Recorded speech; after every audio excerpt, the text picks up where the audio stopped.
ജോലി സ്ഥലത്ത് നിന്നും യുവാവിനെ കാറിൽ തട്ടിക്കൊണ്ടുപോയി മർദ്ദിച്ച് അവശനാക്കി വഴിയിൽ ഉപേക്ഷിച്ച സംഭവത്തിൽ 4 പേർ അറസ്റ്റിൽ. വട്ടിയൂർക്കാവ് സ്വദേശികളായ മിഥുൻ, വിനീത്, സഹോദരങ്ങളായ അഖിൽ ചന്ദ്രൻ, അതുൽ ചന്ദ്രൻ എന്നിവരെയാണ് കഴക്കൂട്ടം പോലീസ് അറസ്റ്റ് ചെയ്തത്. വട്ടിയൂർക്കാവ് സ്വദേശിയായ വിഷ്ണു ദേവിനെ ഈ കഴിഞ്ഞ വെള്ളിയാഴ്ച രാത്രി 11 മണിക്കാണ് കഴക്കൂട്ടത്തെ ജോലി സ്ഥലത്ത് നിന്നും 4-അംഗ സംഘം തട്ടിക്കൊണ്ടുപോയി മർദ്ദിച്ച് വഴിയിൽ ഉപേക്ഷിച്ചത്. കഴക്കൂട്ടം പോലീസ് നടത്തിയ അന്വേഷണത്തിലാണ് കാറിൽ പോവുകയായിരുന്ന സംഘത്തെ പിടികൂടാനായത്. വിഷ്ണുവിനെ തട്ടിക്കൊണ്ടുപോകാൻ ഉപയോഗിച്ച കാറും പോലീസ് കസ്റ്റഡിയിലെടുത്തു.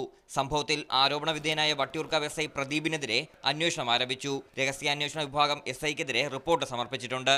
റിപ്പോർട്ടിന്റെ അടിസ്ഥാനത്തിൽ എസ്ഐക്കെതിരെ വകുപ്പുതല നടപടി ഉണ്ടായേക്കും. പ്രതികൾക്കെതിരെ തട്ടിക്കൊണ്ടുപോകൽ, പിടിച്ചുപറി, മർദ്ദനം എന്നീ വകുപ്പുകൾ പ്രകാരം കേസ് രജിസ്റ്റർ ചെയ്തു. Kazhakkoottam cyber city assistant commissioner S വിദ്യാധരന്റെ നേതൃത്വത്തിൽ ഇൻസ്പെക്ടർ അൻവർ, എസ്ഐ ഷാജി എന്നിവരടങ്ങുന്ന സംഘമാണ് പ്രതികളെ അറസ്റ്റ് ചെയ്തത്. ആറ്റിങ്ങൽ കോടതിയിൽ ഹാജരാക്കിയ പ്രതികളെ റിമാൻഡ് ചെയ്തു. മീഡിയ 1 തിരുവനന്തപുരം.